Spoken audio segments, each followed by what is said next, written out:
Good afternoon. Thank you for the fabulous lunch. We appreciate that, Creekwood, and I appreciate you all coming this evening. You are in for a treat. Dr. Scott Stripling is going to be our speaker, and when the board was discussing who should be our speaker for Pastor's Luncheon, Scott was at the top of the list, because his partnership here with the Bible Seminary is a great enrichment for all of our churches and support. And so before I introduce him, I just want to share a few ways that the Bible Seminary can help support your local church, specifically the pastors, anyone who is a Sunday school leader, or just is in a Sunday school group. First of all is the 3J Museum. They've got some artifacts over here for you to look at, but there is a full museum in Katy at the Bible Seminary. It's attached to Grace Fellowship Church. There's somewhere between, 100 and 150 artifacts. Takes about 45 minutes to an hour to go through, but you can schedule a tour with your Sunday school group or a church, and it just enhances and brings to life what you're studying in the scriptures. And so I encourage you to do that. There's also 2 seminars that are going to be coming up here soon. On Valentine's Day, they're with a partnership with the National Museum of Natural Science, they're going to be doing Egyptology. So what ages can go? 14 up? Yeah. So what a fabulous date night to go do Egyptology at the Natural Science Museum. So, and then also Marvel, they're going to be taking some of the themes from the Marvel superhero movies and attaching that to some themes from eschatology. And that will be in April. So you can get all of that online at thebibleseminary.edu. I really encourage you to attend the seminars. They are all fascinating and engaging. But I want to now introduce Dr. Scott Stripling. Dr. Stripling is the Director of Excavations at Ancient Silo from 2017 till now, and previously directed the excavations at Kerbadat El Makader from 2013 to 2017. He has done a variety of roles in the archaeology world, but he has a master's degree from the University of Texas and the Assemblies of God Theological Seminary, and a PhD in archaeology and biblical history from Veritas International University. He has been a pastor, a youth pastor, every role in the church that you can imagine. He is also the proud husband, father, and grandfather, and he is currently our provost at the Bible Seminary. So without further delay, Dr. Scott Stripling, come on up. Hi, thanks for saying those nice things. Great to be with you. Meredith is one of our outstanding students at TBS. Most of our students are already in ministry, senior pastors, different staff levels. Some are not. They're younger, older, all different, part-time, full-time. Male, female is about a 50-50 split. So great school, accredited, and if you're interested, come check us out. And you really should come visit our museum as well. Pat Ryan is here somewhere also. Pat sits on our board, and she's so awesome, we recruited her to teach a course for us this spring as well. So if that gives us any clout or street cred that I know Meredith and I know Pat, then you say, I must be a pretty decent person.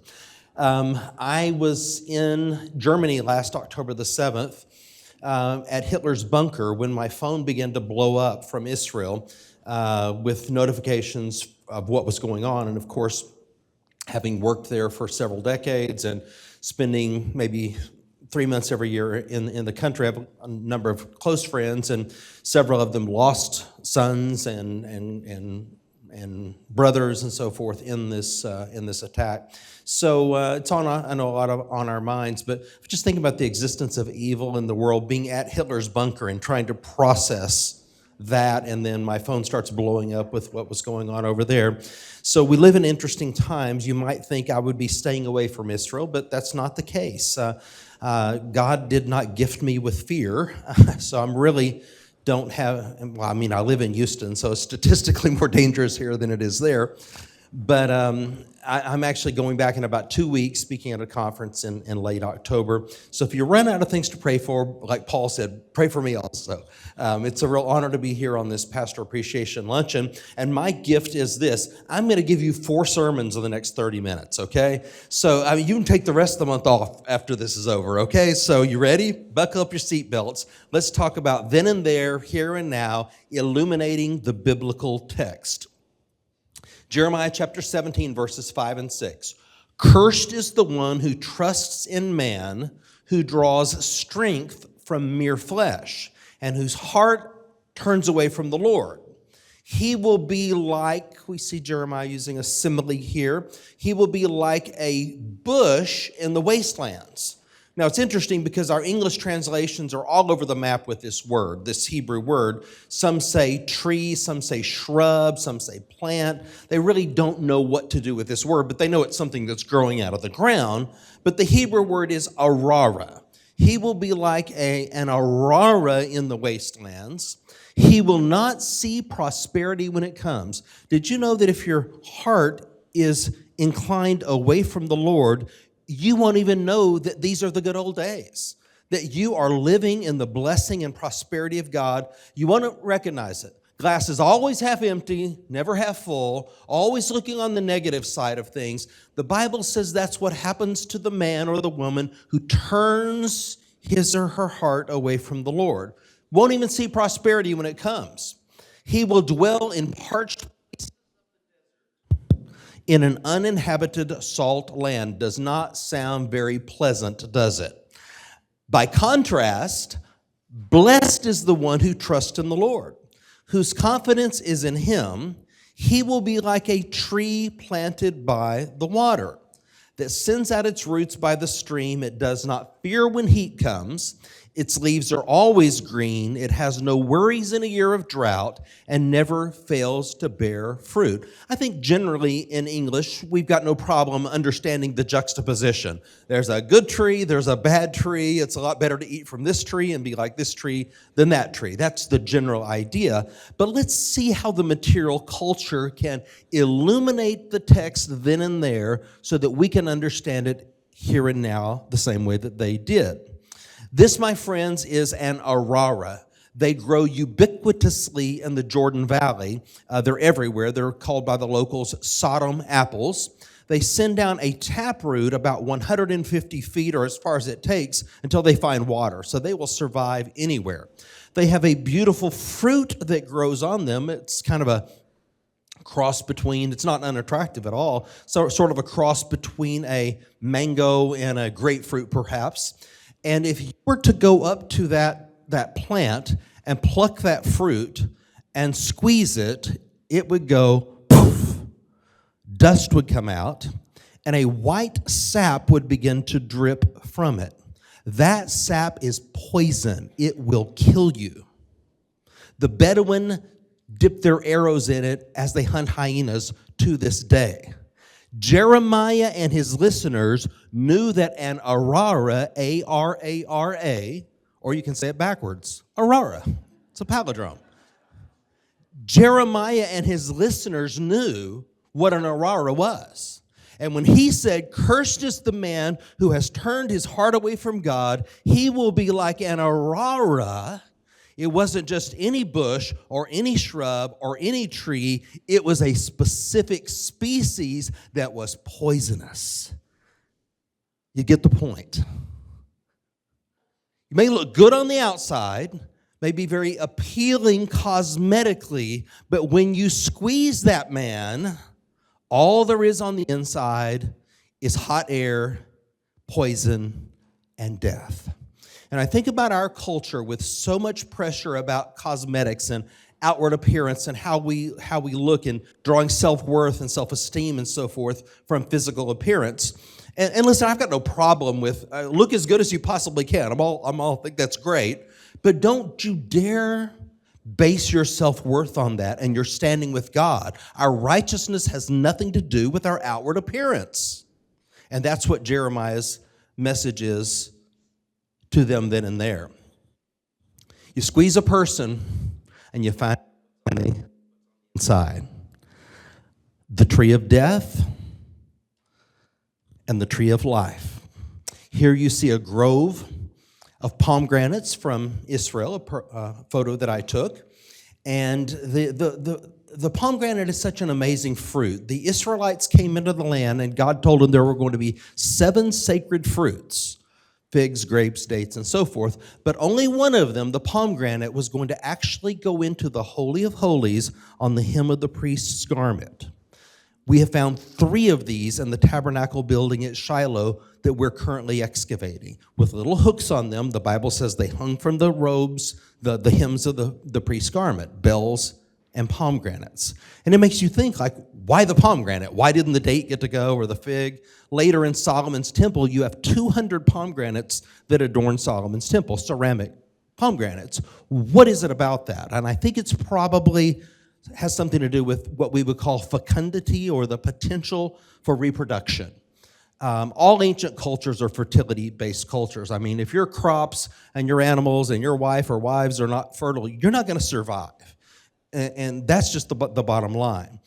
And there is one species of pomegranate, multiple species exist, but one particular species always has the same number of seeds in the pomegranate, 613. And we think about the 613 commandments in the Hebrew Bible, and maybe there's some significance there. But some of you may be old enough to remember the commercial, how many licks does it take to get to the center of a Tootsie Pop? It's like, how do you actually count the seeds in a pomegranate? But I finally succeeded in doing it. It wasn't easy. And yeah, 613, it was amazing. I think about it this way: you can count the number of seeds in a pomegranate, but you can't count the number of pomegranates in a seed. That's that idea of reproduction, of multiplicity, of what God does when he brings his blessing on our life. There's an increase, there is blessing. And that's what the Hebrew word baruch, bless, means, is to increase, to enlarge, to expand, to grow your capacity to know God, him known to others. What a picture. The tree of life and the tree of death. And we get to choose. It all has to do with the inclination of our hearts. Are our hearts turned toward the Lord, or are they inclined away from the Lord? It changes everything. Now, we can see Jeremiah 17 here and now the way that they saw it then and there. My second example comes from Luke chapter 15, verses 8 through 10. Suppose a woman has 10 silver coins. She loses one. What's she going to do? Doesn't she light a lamp, sweep the house, and search carefully until she finds it? And when she finds it, she calls her friends and neighbors together and says, "Rejoice with me, I have found my lost coin." In the same way, I tell you, there is rejoicing in the presence of the angels of God over one sinner who repents. The key word, my friends, is the word silver. This woman had 10 silver coins. I have excavated thousands of coins over the last 3 decades. Every ruler mentioned in the Bible, we've got his coin. You name it. We're talking about real people, real places, and real events. About 1/3 of 1% of the coins are silver. About 1/3 of 1% are gold, and over 99% are bronze. Silver and gold are rare. So when Peter and John told the beggar at the beautiful gate, "Silver and gold we do not have," they weren't kidding. I mean, it was rare to have a silver coin. I have one back here on the table I hope you'll look at before you leave today. It's the silver shekel, and this was the only coin accepted in the Jerusalem temple. It's 92% pure silver. The average purity of silver coins in the Roman Empire was 80%. This is 92%. If you traveled from anywhere throughout the Greco-Roman world and you were Jewish and you wanted to go into the temple, you had to go deal with the money changers and change your currency into this currency. It's the only way you can get right with God if you're going to pay the temple tax. When Jesus told Peter to go fishing and reach in the fish's mouth and you're going to pull out a coin to pay the temple tax, this is the coin. Judas Iscariot got 30 of these for betraying Jesus. This is the coin. And I've often wondered, why on 2 occasions did Jesus overturn the tables of the money changers? Was he was it an attack on capitalism? Was it that he didn't think they should be selling tacos in the foyer of the church or something like this? I don't know. But I think the coinage helps us understand it. The image on the front of that coin is a Roman god. His name is Melkart. Have you heard of something called the Second Commandment, a prohibition against images? The only coin accepted by the Jewish authorities in the Jewish temple in the day of Jesus is a violation of the second commandment. That is idolatry, my friends. And it's all because it's 92% silver instead of 80% silver. So when there's economic gain, we can compromise the principles of God's word. No wonder Jesus turned over the tables of the money changers. Coin is worth about. Now, in our story, we see that this woman has 10 of these coins. So 10 times 2 weeks, that's 5 months' income that she has on hand. That's what your financial planner tells you should have in the bank at all time. I mean, she actually has it. So we're beginning to understand something about this woman as we unpack this passage. She owns her own home. She's got furniture. She has money surplus to the extent that she's losing it. And when she loses this coin, what does she do?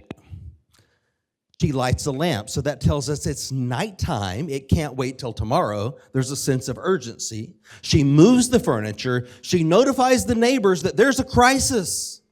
I have lost my silver coin. If it was a bronze coin, and 50% of all the coins we find are the same coin, it's the coin of the Hasmonean ruler Alexander Jannaeus, or what's called the widow's mite, it's worth a penny or two. I assure you, if this woman had lost a bronze coin, she would not have lit a lamp, she would not have notified the neighbor, she would not have moved the furniture, she would not have got down on her hands and knees and searched until she found the coin. The point of the parable is that you are the coin. You're the coin. You're the one of great value to God.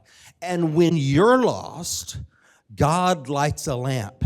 And he notifies everyone to go looking for you. And he gets on his hands and knees until he finds you. You're the coin in the parable. Luke chapter 15 is about 3 lost things: a lost son, a lost sheep, and a lost coin. And the point is that in each one of those, the Son of Man has come to seek and to save that which was lost. Does archaeology change the biblical text? No, but it does illuminate it. It does set it into a context so that we can understand it here and now the way that they understood it then and there. My third example comes from Matthew chapter 19.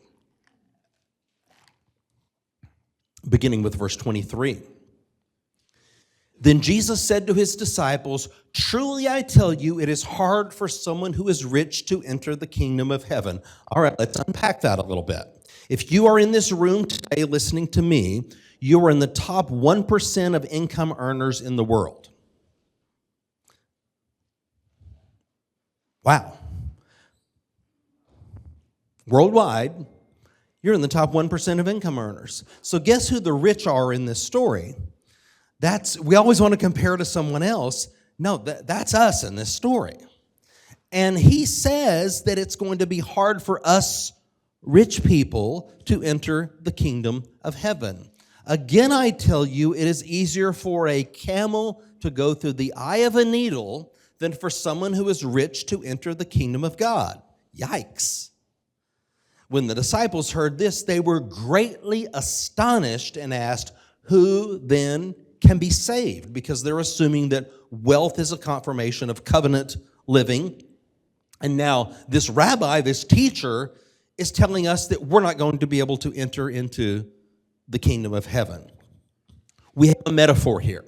Now, those of us who are pastors here, how shall I say this nicely? We don't always tell you the whole truth.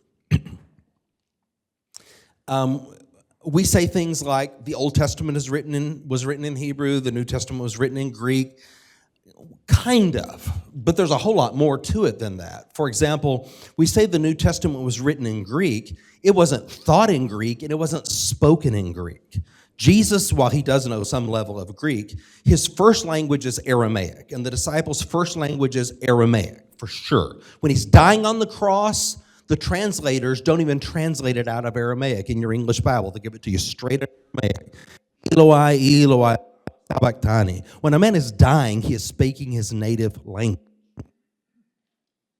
When we come to figures of speech, and Jesus loved figures of speech, and I can relate to this because I'm fluent in Spanish, and I'm often called upon to translate for someone speaking, from Spanish, say a preacher, and I'm going to translate. And when they start using figures of speech, I know we're in trouble because it's like trying to translate a joke. The punchline often does not translate in a joke, and that's how the parables are.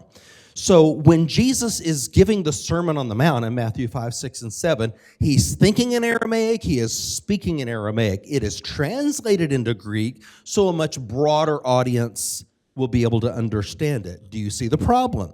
The potential then for misinterpretation. We're already going from Aramaic to Greek, and then from Greek into English, at the very least. We're going through 2 levels of translation. So a figure of speech like this has a lot of potential to be misunderstood. So I want you to think about it this way, and I don't know who came up with this idea, but all my life I have heard preachers say that there is a gate in Jerusalem called the Eye of the Needle, and that camels must get down on their knees and be unburdened in order to enter in through this gate, and that's the image that Jesus is giving. Those of us who are wealthy in this world must humble ourselves, and we must unburden ourselves in order to enter the kingdom of heaven. Probably someone really smart like Spurgeon or someone came up with, maybe this is what it means, and everybody said, oh, we have no idea. That makes sense. Let's repeat that. I can tell you as an archaeologist with 100% certainty that there has never been a gate in Jerusalem called the Eye of a Needle, nor is there one today. And when tourist guides take tourists to these places and show them that, they may as well be selling them oceanfront property in Arizona. I recently confirmed with the chief archaeologist of Jerusalem that the gate the tourist guides will take you to is 250 years old. That is not what Jesus was talking about. Which means all you rich people are in trouble, okay? Because now we don't know how we're going to get you into heaven. And I suppose you'd like for me to tell you how you're going to get there, right? I think it has to do with the metaphor. This is a needle that I excavated, and everything that you have in your house, they had in their houses, except for the electronics. They got splinters, just like you got splinters, and so they had tweezers. So we excavate all kinds of needles. I have a really large one over here for mending fishnets you can look at. But you can see the eye in this needle, so we can understand part of the metaphor, part of the then and there. The word gamal, G-A-M-A-L, it is true that in Greek that means camel. Kamal, gamal, you can kind of hear the word, and you can understand why the Greek translators translated it the way that they did. But what you may not know is that the word gamal in Aramaic, the language Jesus was actually speaking when he said this, means rope. Rope. Now, what if we read it this way? It is harder for a rich man to enter the kingdom of heaven than for a rope to pass through the eye of a needle. Okay, we're in the right zip code at least now. The metaphor starting to make sense, but the problem still exists because you can't fit a rope through the eye of a needle. Or can you? Because there's a way.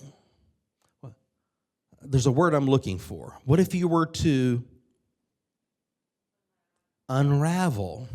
What if you were to slowly, meticulously, painstakingly, and I might even say fanatically, unravel the rope of your life and pass it one thread at a time through the eye of God's needle? You might say, Scott, you'd have to be crazy to do that. You'd have to be desperate to do that. You'd have to, why would someone? That's the point of the rich, you see. Blind Bartimaeus, when he encounters Jesus at Jericho, the man can't see, he's got no family, he's got no friends, no reputation, no wealth, and he hears that Jesus of Nazareth is there. He starts screaming out, Jesus, son of David, have mercy on me.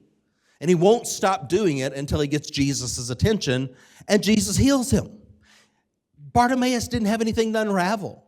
No reputation, no wealth, no what's anyone going to think about me. He's ready right then to enter the kingdom of heaven. And I think Jesus' point is that those of us who have been blessed materially in this world have to unravel some things as far as our priorities and how we live our lives and what really matters, and pass it one thread at a time through the eye of God's needle. And in the process, I would suggest, we'll be born again. Does archaeology and material culture change the biblical text? No, but it sets it into a context so that we can understand it here and now the way that they understood it then and there.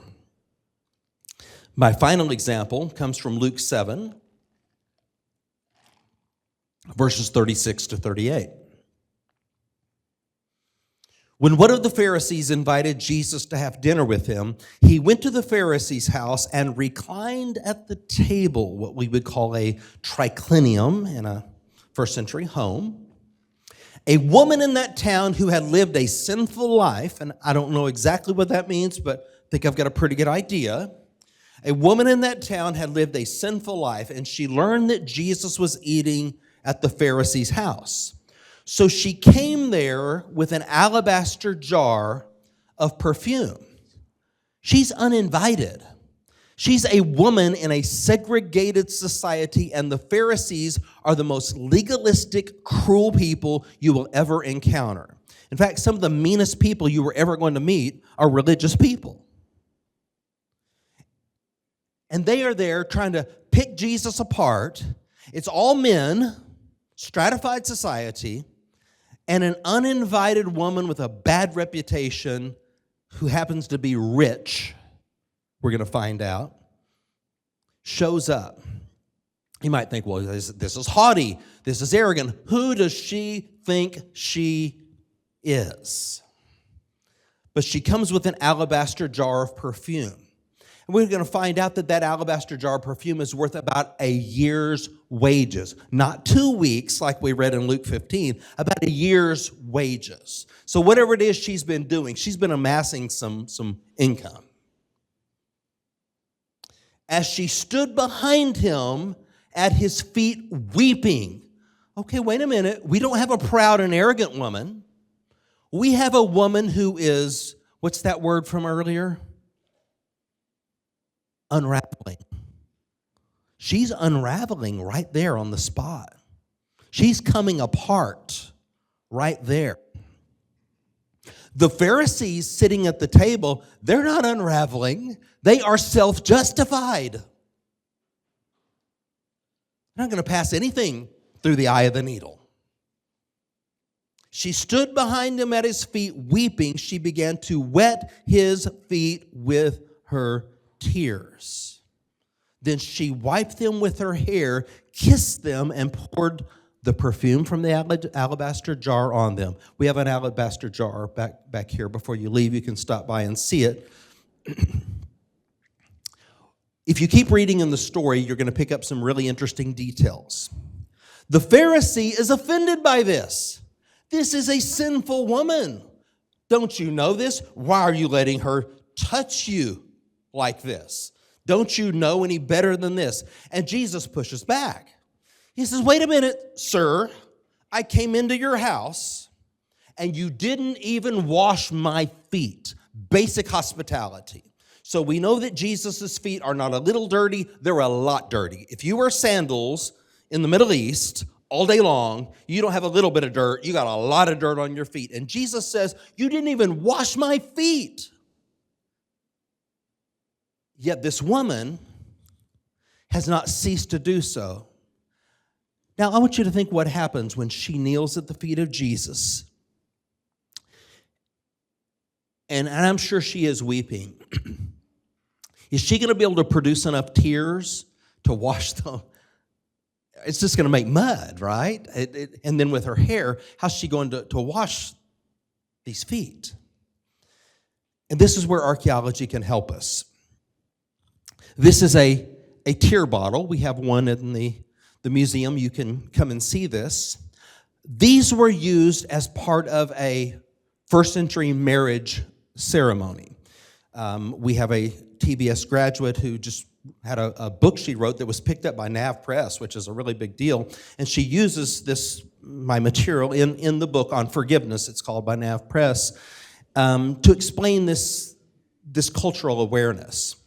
In a ketubah, a first century marriage ceremony, a young girl at about age 12 gets a tear bottle. And she carries that bottle with her. There's a little stopper in the top, either around the neck or in her purse. They had purses also. And anytime she cries, she saves her tears. And of course, we know this from the Psalms, right? God saves our tears in his bottle. This is a biblical idea. But these young women are saving their tears. And you're thinking, well, what about evaporation? Well, I mean, she's crying a lot of tears. Let's face it, ladies, you never know when a good cry might come on you. And so you got to be prepared. And she's gathering these tears, and as part of the marriage ceremony, she's going to give that bottle to her new husband as a means of saying, I'm not bringing any baggage into this marriage, okay? All my tears are in there, my good tears and my bad tears, they're all mixed in, and I'm a clean slate coming into this marriage. I'm not damaged goods. And I wonder if you could not think with me for just a moment this afternoon about your own tears, your good tears and your bad tears, the tears of victory, exultation, celebration, rejoicing. And I know about those tears too. I've been to the mountaintop. I've seen the promised land. I know those tears. But I want you to also think your bad tears. Betrayal. Some of you hurt in ways you didn't think was humanly possible. Loss, death, grief, hurt, bitter tears. And they all mix in together, the good and the bad, into this tear bottle. And what I'm suggesting to you is that this woman pours out her tears on the feet of Jesus. And I'm sure she's crying also, adding to this. And what she does next is she lets down her hair. And in that culture, that is very significant because hair up means you are single, hair down means you are either engaged or married. So hair up, you're on the market, hair down, you're off the market, okay? It's like the earliest version of Christian mingle. So look at the hair, it'll tell you everything. In these two actions, non-verbally, she expresses very powerfully what everyone in that room understood, and now maybe we understand a little better, by pouring out her tears, which are intended for the man she's going to be committed to for the rest of her life. And then letting down her hair, everybody there sees exactly what this woman is communicating. I'm committed to this man for the rest of my life. And not a Pharisee in the room was ready to make that commitment.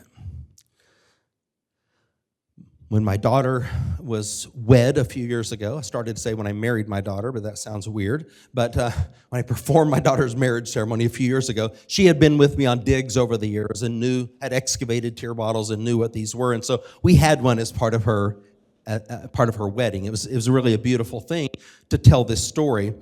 And, you know, you think about the woman in this story getting married and passing along the tear bottle, like, I'm a clean slate, I'm not damaged goods. Or maybe more cynically, she's expressing that any tears from now on, buddy, are your problem, okay? But this is all my past, my good, my bad, my ugly. And I wonder, from a faith connection, some of us don't need to do like this woman and let our hair down. I know what you're thinking. That's easier for me to say than it is for you. But do we need to perhaps metaphorically let our hair down and do a little bit of unraveling and passing our values and our priorities through the eye of God's needle? Does archaeology change the biblical text? No. But it does illuminate it. It does set it into context so that we can understand it here and now the way that they understood it then and there. And that's my talk today. Archaeology illuminates the biblical text. Thank you.